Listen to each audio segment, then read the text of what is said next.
नमस्कार दोस्तों, स्वागत है आपका अपने YouTube channel bio up by Virendra sir पर।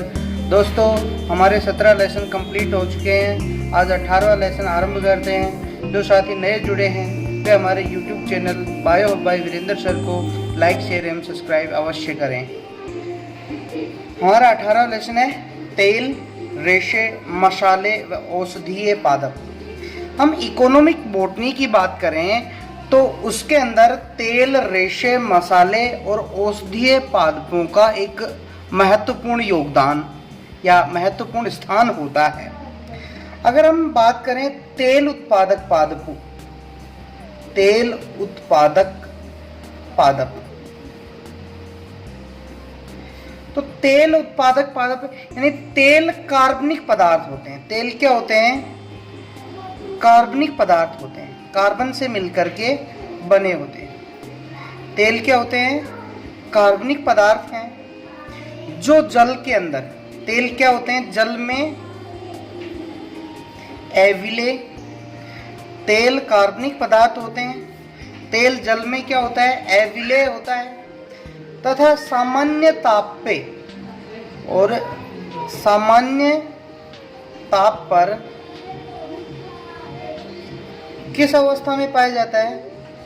द्रव अवस्था में पाया जाता है। किस अवस्था में पाया जाता है? द्रव अवस्था के अंदर पाया जाता है। तेल कार्बनिक पदार्थ होते हैं, जल में एविलेय होते हैं, सामान्य ताप पे द्रव अवस्था के अंदर पाए जाते हैं। कुछ तेल ठोस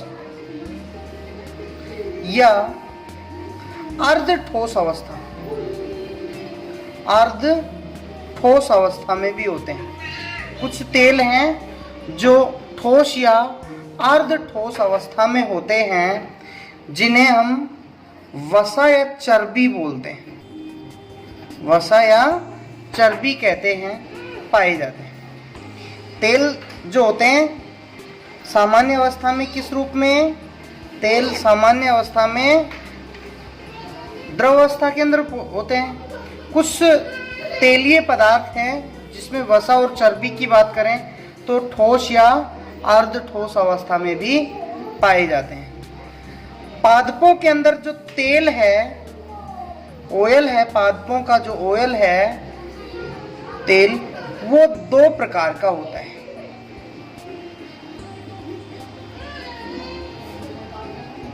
कितने प्रकार का होता है पादपों में तेल? दो प्रकार का। नंबर 1 हम बात करें सैगंध अनिवार्य या वाष्पशील, जिसको हम कहते हैं सैगंध अनिवार्य, या इसको हम वाष्पशील तेल बोलते हैं। सैगंध अनिवार्य या फिर वाष्पशील तेल, यानी ये तेल तीव्र गंध वाले। ये तेल कैसे होते हैं? तीव्र गंध वाले, इनके अंदर तेज गंध आती है। तीव्र गंध वाले वाष्पशील होते हैं। वाष्पशील हाइड्रोकार्बन है। वाष्पशील क्या है? ये हाइड्रोकार्बन होते हैं। सगंध अनिवार्य व वाष्पशील तेल हैं, ये तीव्र गंध वाले वाष्पशील हाइड्रोकार्बन हैं। इनका पृथक्करण कौन सी विधि से किया जाता है? पृथक्करण आसवन विधि से किया जाता है। इनका पृथक्करण कौन सी विधि से किया जाता है? आसवन विधि से किया जाता है। अगर इसका एग्जाम्पल हम देखें तो एग्जाम्पल हो जाएंगे जैसे मोगरा का तेल, चमेली का तेल, गुलाब का तेल,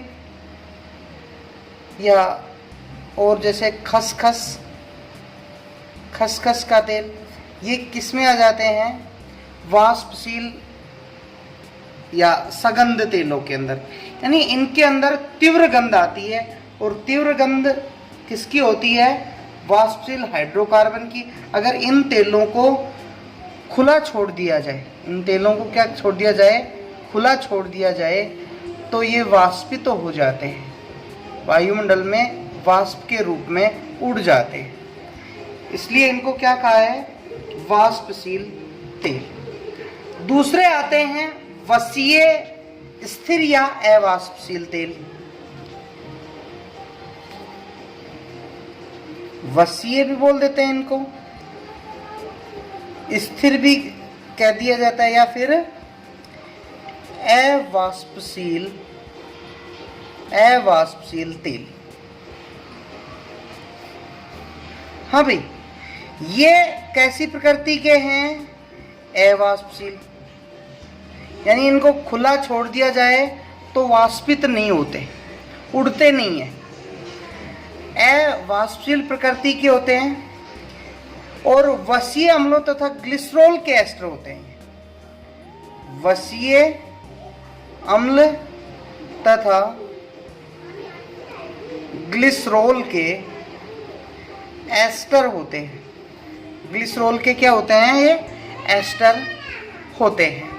इनका पृथक्करण आसवन विधि से नहीं होता, इनका पृथक्करण आसवन विधि से नहीं होता, सामान्य विधि से ही इसका पृथक्करण हम कर सकते हैं। जैसे एग्जाम्पल की बात करें तो सभी खाद्य तेल जैसे मूंगफली का तेल, सरसों का तेल,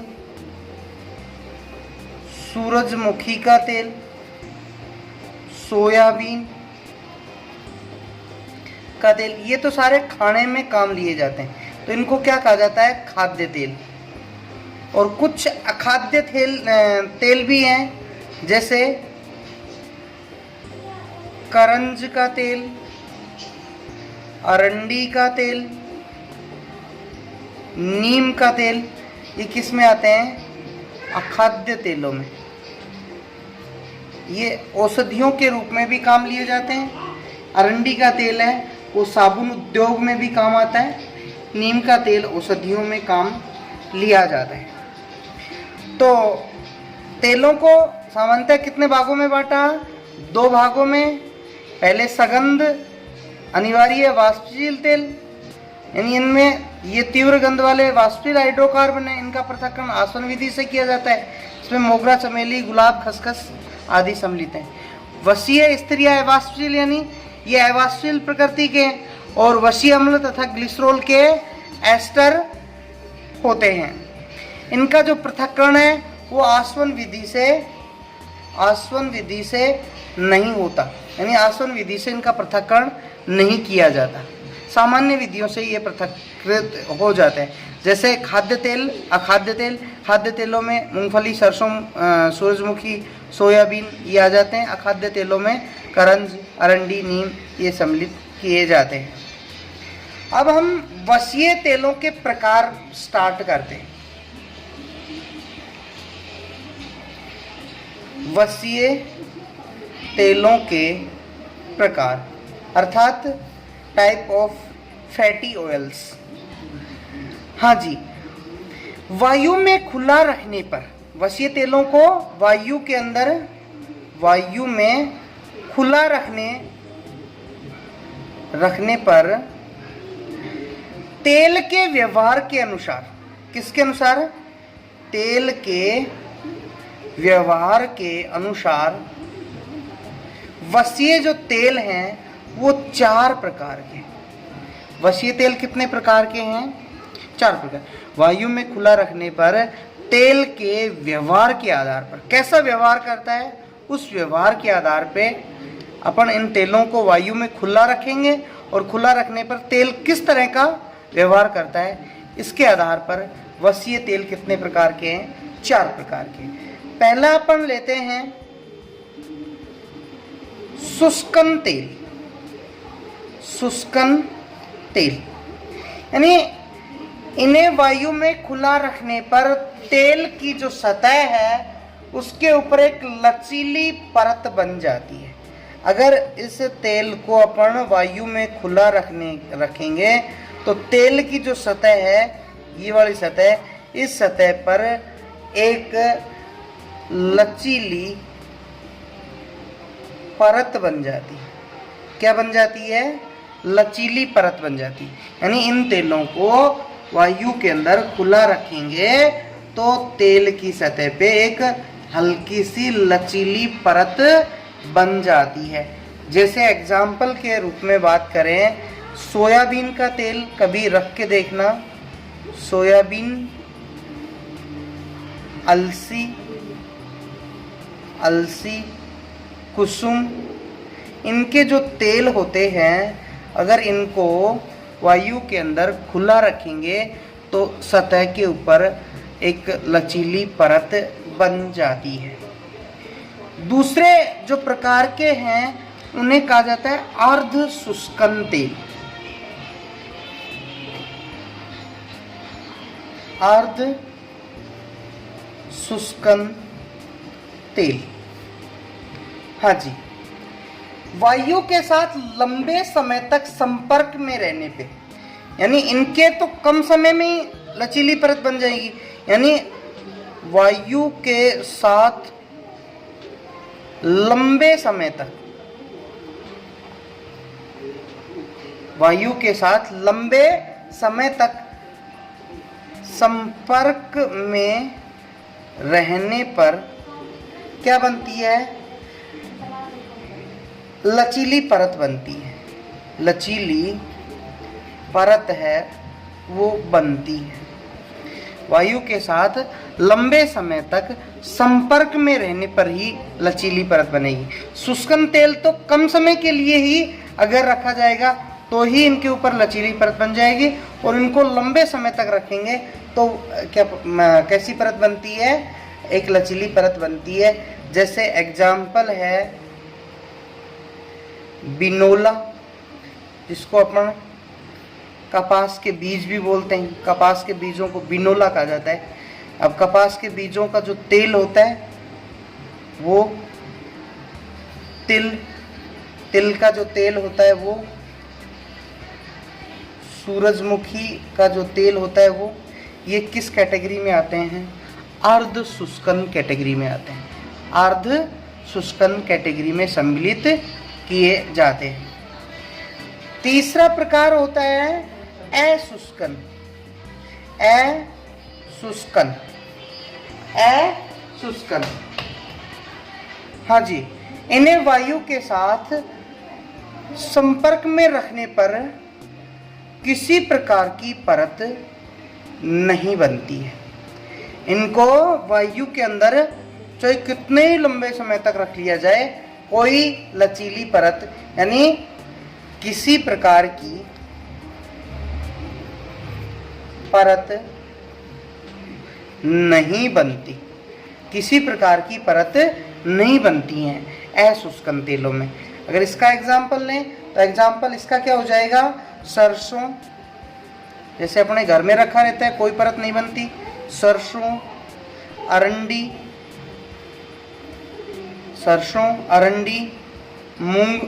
मूंगफली, ये जो तेल हैं ये किस में आते हैं? अशुष्कन तेलों में सम्मिलित किए जाते हैं। चौथा जो टाइप है, यानी ध्यान रखना भाई, सरसों की कुछ प्रजातियां हैं वो अशुष्कन में भी रखी गई हैं। कुछ प्रजातियां, सरसों की कई प्रजातियां, वो कुछ प्रजातियां अर्ध शुष्कन के अंदर भी सम्मिलित होती हैं। फोर्थ टाइप है वसा या चर्बी। वसा या फिर इसको अपन चर्बी भी बोलते हैं, हाँ जी। ये सामान्य ताप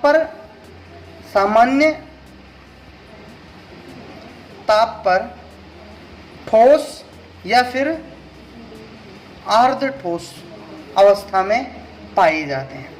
जैसे हम बात करें नारियल का तेल,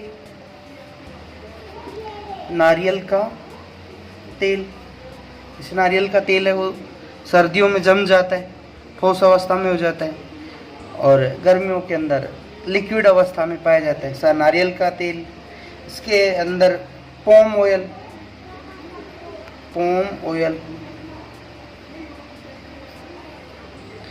ये किस में आते हैं?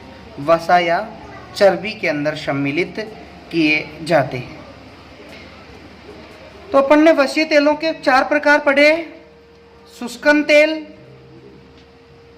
वायु के साथ थोड़े समय में ही क्या बन जाएगी, लचीली परत बन जाएगी। अर्ध शुष्कन, वायु के साथ लंबे समय तक संपर्क में रखेंगे तो लचीली परत बनेगी।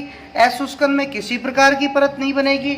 और वसा एवं चर्बी की बात करें तो ये सामान्य अवस्था में क्या क्या है, ठोस या अर्ध ठोस अवस्था के अंदर पाए जाते हैं, जैसे नारियल का तेल और पॉम ऑयल।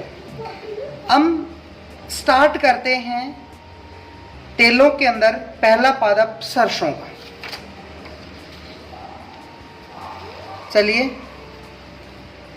अब तेलों के अंदर हम पादपों में पढ़ेंगे, सरसों को पढ़ेंगे, मूंगफली को पढ़ेंगे, नारियल को पढ़ेंगे, अरंडी को, 4 पादपों को पढ़ेंगे। चलिए आरंभ करते हैं। सरसों, हाँ जी, इसका सामान्य नाम कोई पूछे तो पीली सरसों बोलते हैं। वैसे काली सरसों भी आती है, पीली सरसों भी आती है, जो मसाले के रूप में भी काम ली जाती है, पीली सरसों।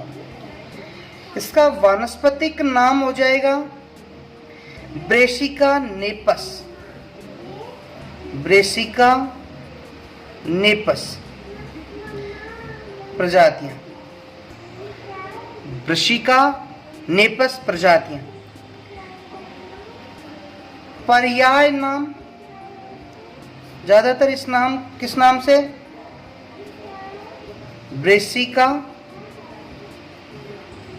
कैम्पेस्टिस, इस नाम से सामान्यतः अपन जो सरसों डालते हैं वो कौन सी है, ब्रेसिका कैम्पेस्टिस। अगर इसका कुल की बात किया जाए तो कुल ब्रेसिकेसी, वर्तमान में इसको ब्रेसिकेसी कहा जाता है। पहले इसको, इस कुल को क्रूसीफेरी भी कहते थे, क्रूसीफेरी बोल दो या ब्रेसिकेसी। हाँ जी, अगर आपसे पूछे तेल के लिए उपयोगी पादप भाग, उपयोगी पादप भाग यानी कौन से पादप भाग से तेल निकाला जाता है, तो आप क्या कहोगे, बीज में उपस्थित बीज पत्र। बीज में उपस्थित बीज पत्र हैं वो किस रूप में काम लिए जाते हैं, मतलब उनसे तेल निकाला जाता है।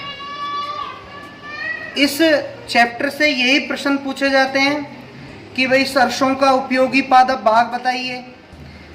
जैसे 4 पौधे दे दिए, जैसे सरसों, अरंडी, तिल, अलसी, इनके अंदर उपयोगी पादप भाग बताइए, या इनके कुल बताइए, या इनके सामान्य नाम बताइए। ऐसे क्वेश्चन आते हैं जो या तो मिलान करने के रूप में होते हैं, 2 खंडों में होते हैं, 1 खंड 2 खंड, इनको आपस में मिलान किया जाता है। या फिर पूछता है उपयोगी पादप भाग, या इनके अंदर जो तेल है या मसाले हैं उनके अंदर गंध किस रूप में आती है, कौन से पदार्थ की होती है, वो पूछता है। हाँ जी, तेल के लिए उपयोगी पादप भाग कौन सा हो गया, बीज में उपस्थित बीज पत्र। सरसों की कई प्रजातियां जैसे तोरिया, काली सरसों, भूरी सरसों, राई, काली राई, सफेद राई, ये भी आती हैं। अगर हम इसकी उत्पत्ति की बात करें, सरसों का उत्पत्ति स्थल पूछे आपसे तो सरसों का उत्पत्ति स्थल हो जाता है एशिया माइनर, एशिया माइनर, मध्य एशिया, हिमालय क्षेत्र। एशिया माइनर, मध्य एशिया, मध्य एशिया और भूमध्य सागरीय क्षेत्र। इन तीनों क्षेत्रों को ही इसका उत्पत्ति स्थल माना जाता है। भारत का सरसों उत्पादन में प्रथम स्थान है। भारत उत्पादन की दृष्टि से, सरसों की उत्पादन की दृष्टि से भारत का विश्व में प्रथम स्थान है। सबसे ज़्यादा सरसों कहाँ पे उत्पादित की जाती है? भारत में। राजस्थान में अगर बात करें, भरतपुर राजस्थान की बात करें, भरतपुर राजस्थान की बात करें, भरतपुर, अलवर, सवाई माधोपुर, करौली, इन जिलों के अंदर सरसों बहुतायत से बोई जाती है। भरतपुर के सेवर स्थान पे सरसों का जो प्रजनन केंद्र है वह भी स्थापित है। सरसों का जो पौधा है वो एक वर्षीय, दुर्बल, अल्पशाखित शाक होता है। सरसों की जो जड़ें होती हैं मूसला होती हैं, पत्तियां वीणा के आकार की होती हैं, तीव्र गंध आती है इनमें। पुष्प चतुर्थई, पुष्प कैसे होते हैं?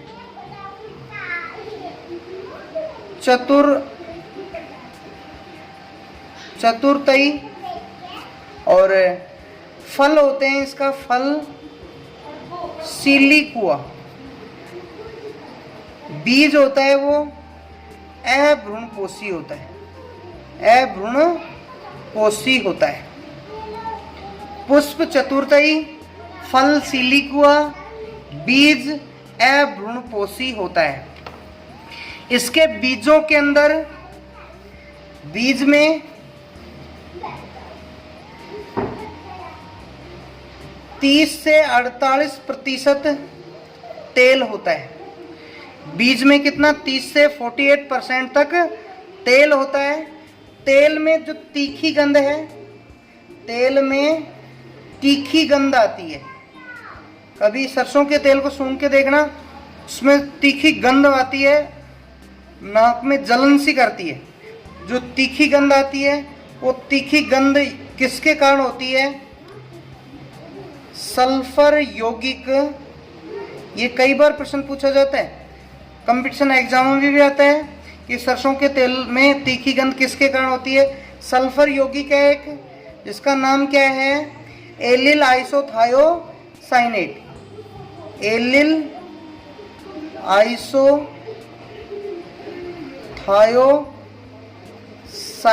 के कारण सरसों के तेल में तीखी गंध होती है। अगर आपसे पूछे सरसों के तेल में तीखी गंध किसके कारण होती है? सल्फर यौगिक एलिल आइसोथायोसाइनेट के कारण तीखी गंध आती है। तेल के अंदर वसीय अम्ल, कौन सा वसीय अम्ल होता है तेल के अंदर? अगर पूछे तेल में कौन सा वसीय अम्ल होता है तो क्या कहोगे? ईरूसिक अम्ल। तेल के अंदर वसीय अम्ल ईरूसिक पाया जाता है। तेल में वसीय अम्ल ईरूसिक पाया जाता है। अगर इसकी उन्नत किस्मों की बात करें तो राजस्थान के लिए उषा कल्याणी, वरुणा, उषा कल्याणी, ये उन्नत किस्में,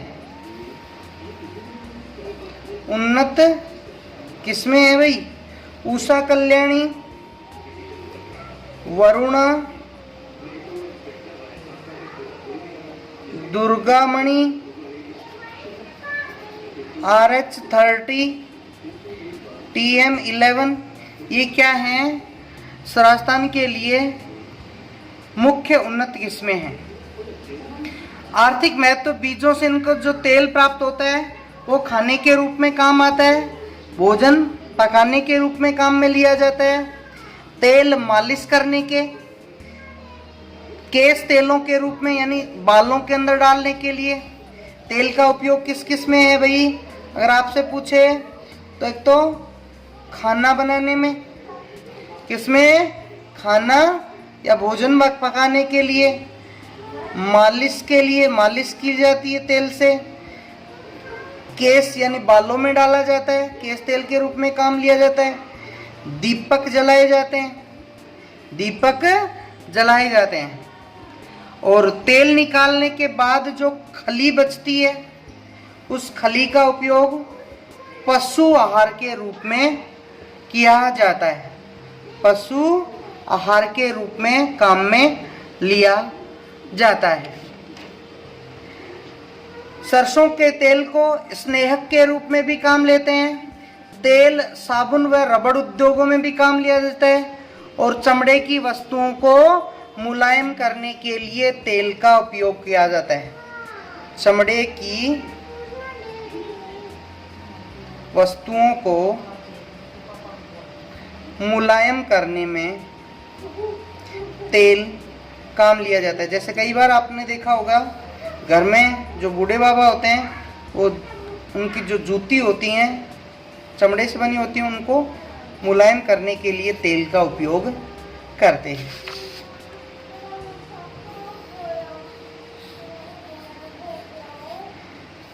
हाँ जी, दूसरा अब हम तेल में मूंगफली आरंभ करते हैं।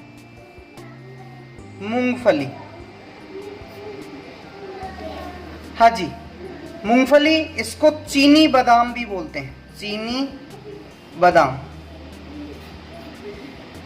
इसका वानस्पतिक नाम हो जाएगा, वानस्पतिक नाम एरेकिस हाइपोजिया, एरेकिस हाइपोजिया, एरेकिस हाइपोजिया। कुल इसका होता है मूंगफली का फेबेसी, फेबेसी कुल कौन सा है? फेबेसी। उपकुल पेप्लियोनेटी, पेप्लियोनेटी, पेप्लियोनेटी उपकुल है। तेल के लिए उपयोगी पादप भाग, उपयोगी पादप भाग क्या है भाई? बीज, यानी मूंगफली के बीजों से तेल निकाला जाता है। उत्पत्ति स्थल, अगर इसका उत्पत्ति स्थल पूछे आपसे तो इसकी उत्पत्ति ब्राजील में हुई। कहाँ पे हुई? ब्राजील के अंदर। किसकी? मूंगफली की। हाँ जी, मूंगफली उत्पादन में भारत है वो प्रथम स्थान पे मूंगफली उत्पादन में, यानी मूंगफली उत्पादन में भारत का प्रथम व चीन का दूसरा स्थान है, दूसरा स्थान है। पहला स्थान किसका? भारत का, और दूसरा स्थान चीन का है। किसके उत्पादन में? मूंगफली के उत्पादन में। नाइजीरिया मूंगफली का सबसे बड़ा निर्यातक व फ्रांस सबसे बड़ा आयातक। नाइजीरिया तो है निर्यातक है ये सबसे बड़ा, और फ्रांस है वहां पे सबसे ज्यादा मूंगफली आयात की जाती है, यानी मंगाई जाती, और नाइजीरिया सबसे ज्यादा मूंगफली बेचता है। भारत में मूंगफली सबसे ज़्यादा उत्पादित होती हैं, लेकिन भारत की जनसंख्या ज़्यादा होने के कारण यहीं पे खाने में काम ले ली जाती है। इसका जो पादप होता है अर्ध ऊर्ध्व शाखित पसरने वाला शाक है। पुष्प है वो पेप्लियोनेशियन प्रकार के होते हैं। पुष्प कैसे होते हैं? पेप्लियोनेशियन प्रकार के पुष्प होते हैं मूंगफली के। पुष्प तने के धनात्मक गुरुत्वानुवर्ती, यानी जैसे तना है इसके धनात्मक गुरुत्वानुवर्ती नीचे की ओर मिट्टी में चले जाते हैं। जैसे मिट्टी है, इस मिट्टी के अंदर ऐसे चले जाएंगे, धनात्मक गुरुत्वानुवर्ती होते हैं। और कहाँ पे विकसित होते हैं? फलधरों पे विकसित होते हैं।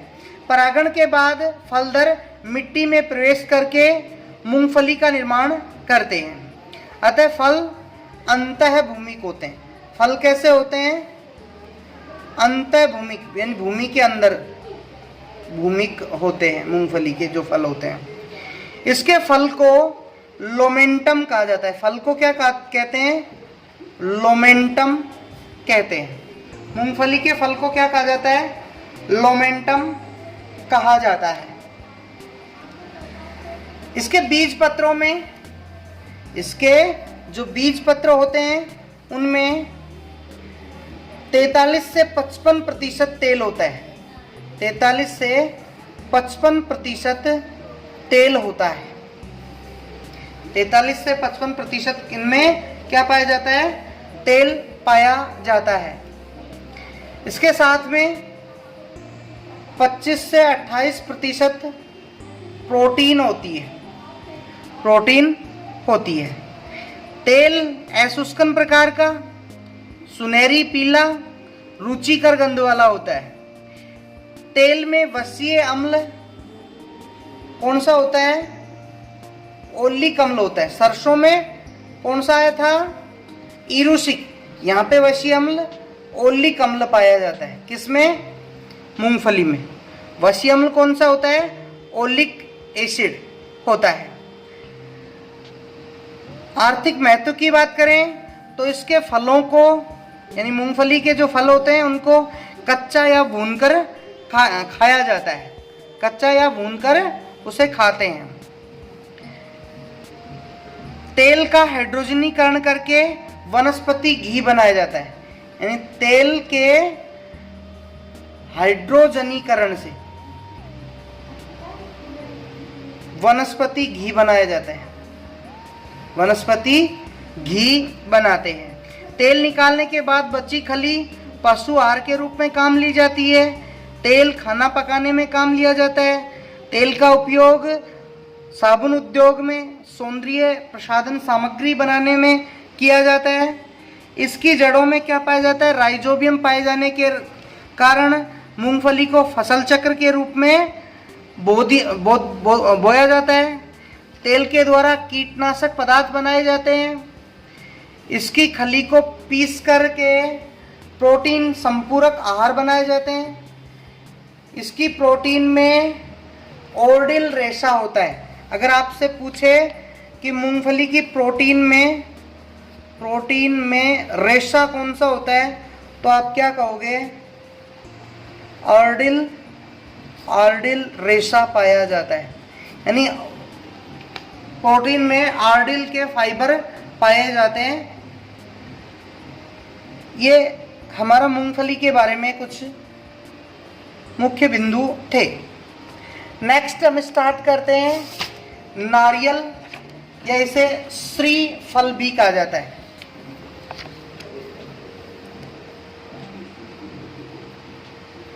नारियल या इसको श्रीफल भी बोलते हैं। हाँ जी, इसका वानस्पतिक नाम हो जाएगा कोकस न्यूसीफेरा। कोकस न्यूसीफेरा। कुल हो जाएगा इसका एरिकेसी या इसको पोमी भी कहते हैं। तेल हेतु उपयोगी पादप भाग, ये ध्यान रखना। उपयोगी पादप भाग क्या है? तेल के लिए भ्रूणपोष होता है। इसका क्या होता है? भ्रूणपोष। जो गिरी होती है ना, वो भ्रूणपोष होती है। इसकी जो उत्पत्ति है उसके संबंध में 3 मत हैं। प्रथम मत के अनुसार इसकी उत्पत्ति, फर्स्ट मत के अनुसार इसकी उत्पत्ति कहाँ पे हुई? उत्तरी इंडीज के अंदर। द्वितीय मत के अनुसार इसकी उत्पत्ति दक्षिण या केंद्रीय अमेरिका, दक्षिण या फिर केंद्रीय अमेरिका में इसकी उत्पत्ति हुई। और तीसरे मत के अनुसार इसकी उत्पत्ति दक्षिण पूर्वी एशिया के अंदर इसकी उत्पत्ति हुई। फैक्ट इसका नहीं है। 3 मत हैं, तीनों मतों के अनुसार इसकी उत्पत्ति को अलग अलग माना जाता है। यह आर्द्र उष्णकटिबंधीय पादप है।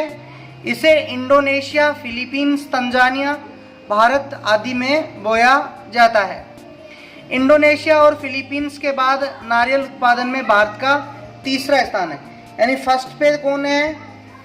पहले स्थान पे इंडोनेशिया, दूसरे पे फिलीपींस और तीसरे स्थान पे आता है भारत नारियल के उत्पादन में। भारत थर्ड स्थान पे है नारियल के उत्पादन में। भारत में अगर बात करें, भारत का केरल राज्य सर्वाधिक नारियल उत्पादित करता है। भारत का केरल राज्य सर्वाधिक नारियल उत्पादित करता है। पादप की बात करें, नारियल के वंश जो कोकस है, नारियल का जो वंश क्या है, कोकस, इसकी जो उत्पत्ति है वो पुर्तगाली शब्द किससे हुई है, कोका से हुई है।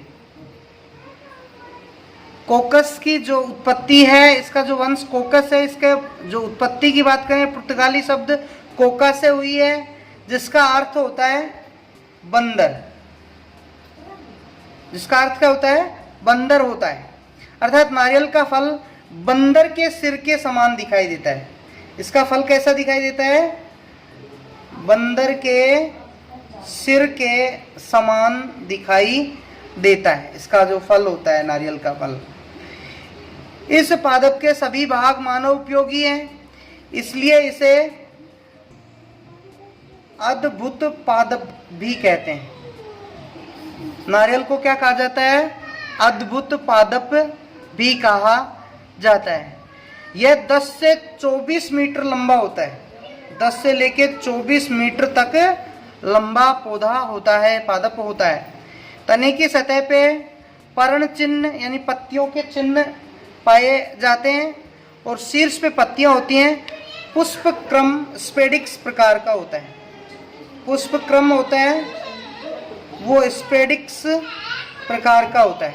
पुष्प क्रम स्पेडिक्स प्रकार का होता है। नारियल के जो पुष्प होते हैं वो एक लिंगी पुष्प कैसे होते हैं, एक लिंगी, लेकिन पौधा कैसा होता है, उभयलिंगी। पौधा कैसा होता है, उभयलिंगी होता है। इसके फल को ड्रूप, फल को क्या कहते हैं, ड्रूप या फिर अस्थि फल कहते हैं। फल को ड्रूप या अस्थि फल कहते हैं। फल पर 3 आवरण पाए जाते हैं। फल के ऊपर कितने आवरण पाए जाते हैं, 3 आवरण पाए जाते हैं। जो बाह्य आवरण है वो चिकनी परत फलभित्ति, चिकनी बाह्य फलभित्ति कहलाती है। मध्य रेशे में मध्य फलभित्ति और तीसरी जो अंतः होती है वो काष्ठीय अंतः फलभित्ति होती है। सबसे बाहर की ओर चिकनी फलभित्ति होती है, मध्य में रेशेदार फलभित्ति होती है और अंदर काष्ठीय फलभित्ति पाई जाती है।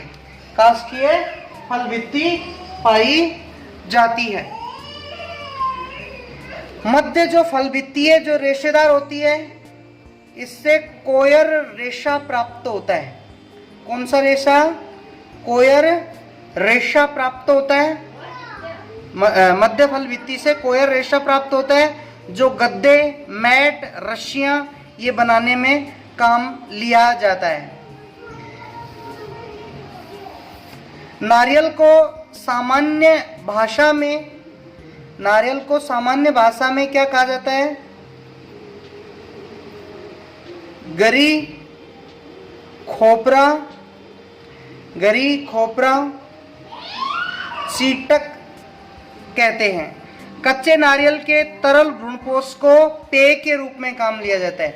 जो तरल नारियल का जो पानी है वो पीने के रूप में काम लिया जाता है।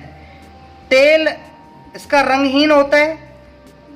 तेल कैसा होता है, रंगहीन होता है, हल्के पीले रंग का, जो 23 डिग्री सेल्सियस तापमान के ऊपर, 23 डिग्री सेल्सियस के ऊपर तो तरल अवस्था में, और इससे 23 से नीचे यानी 22 से लेके 23 से नीचे जैसे ही आएंगे अपन, 23 से नीचे अर्ध ठोस या फिर ठोस अवस्था में पाया जाता है। जैसे जैसे टेम्परेचर कम होता जाता है इसकी हार्डनेस बढ़ती हुई चली जाती है। तेल है वह अशुष्कन प्रकार का होता है। तेल कैसा होता है? अशुष्कन प्रकार का होता है। तेल है वो खाना बनाने के साथ कई प्रकार की खाद्य सामग्री बनाने के रूप में काम लिया जाता है। इसके तेल के हाइड्रोजनीकरण से वनस्पति घी बनाए जाते हैं। तेल है वो केश तेल के रूप में अर्थात बालों के अंदर डालने के रूप में काम लिया जाता है तथा इससे कई प्रकार की कॉस्मेटिक सामग्री भी बनाई जाती हैं। इसका जो फल होता है नारियल का फल, वो धार्मिक, सांस्कृतिक और वैवाहिक कार्यक्रमों में, धार्मिक, सांस्कृतिक एवं वैवाहिक कार्यक्रमों में ये काम लिया जाता है। इसके पुष्प क्रम पे घाव बना के, पुष्प क्रम पर घाव बना करके शीतल पेय पदार्थ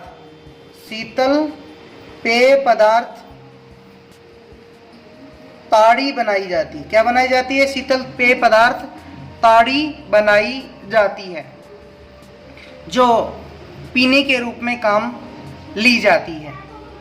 इसके तने से प्राप्त जो बल्लियां हैं वो घर बनाने के लिए, पत्तियों से छत बनाने के लिए, वह अंतः काष्ठ से चारकोल प्राप्त किया जाता है। नेक्स्ट है हमारा तेल उत्पादकों में चौथा अरंडी। हाँ जी, इसका वानस्पतिक नाम रिसिनस कम्युनिस, रिसिनस कम्युनिस। वानस्पतिक नाम क्या है अरंडी का? Ricinus communis. कुल क्या है इसका? यूफोर्बिएसी। यूफोर्बिएसी। तेल के लिए उपयोगी पादप भाग, तेल के लिए उपयोगी पादप भाग क्या है? भ्रूणपोष। तेल के लिए उपयोगी पादप भाग क्या होता है? भ्रूणपोष। इसका उत्पत्ति और उत्पत्ति स्थल क्या माना गया है? उत्पत्ति स्थल भारत व उत्तरी अफ्रीका में, भारत व उत्तरी अफ्रीका को इसका उत्पत्ति स्थल माना जाता है। यह उष्णकटिबंधीय, उप उष्णकटिबंधीय पौधा है। इसे ब्राजील, भारत, रूस, अर्जेंटीना में उगाया जाता है। भारत में सबसे ज़्यादा ये आंध्र प्रदेश में बोया जाता है। सबसे ज़्यादा कहाँ बोते हैं? आंध्र प्रदेश, कर्नाटक, गुजरात, एमपी, राजस्थान में इसको बोते हैं सबसे ज़्यादा आंध्र प्रदेश में। राजस्थान के अंदर ये सिरोही जिले में सर्वाधिक। अगर राजस्थान की बात करें तो राजस्थान में सिरोही जिले के अंदर ये सबसे ज़्यादा बोई जाती है राजस्थान में। ये सदाहरित पौधा होता है, सदाहरित बहुवर्षीय छोटा वृक्ष है जिसका तना दुर्बल, अधिकांशतः खोखला होता है। पर्ण हस्ताकार, बहुशिरीय, जालिकावत शिराविन्यास वाली होती हैं। पुष्प एकलिंगी होते हैं लेकिन पौधा द्विलिंगी होता है। इसके फल को, इसके जो फल है उसको रेगमा कहा जाता है। क्या कहा जाता है? रेगमा कहा जाता है। बीज में 2 बीज पत्र व मांसल भ्रूणपोष पाए जाते हैं। तेल है वो भ्रूणपोष से ही प्राप्त होता है। अरंडी का जो तेल है वो अशुष्कन प्रकार का, रंगहीन होता है। इसके अंदर रिसिनोलिक अम्ल पाया जाता है। तेल के अंदर कौन सा अम्ल होता है? वसी अम्ल, रिसिनोलिक अम्ल पाया जाता है। तेल है, इसका उपयोग कोष्ठबद्धता यानी कब्ज के अंदर, तेल है वो कब्ज में उपयोगी है। इसके अलावा पारदर्शी साबुन टूथपेस्ट बनाने के लिए काम लिया जाता है। मशीनों, हवाई जहाज़ों में स्नेहक के रूप में काम लिया जाता है। इसके तेल से पेंट, वार्निश ये बनाए जाते हैं। हाइड्रोजनीकरण से ग्रीस, पॉलिश इनका निर्माण किया जाता है। तेल व खली कीटनाशी बनाने के लिए काम में लिए जाते हैं। तो आज के टॉपिक में इतना ही। नेक्स्ट टॉपिक के लिए हमारा अगला वीडियो देखें। धन्यवाद।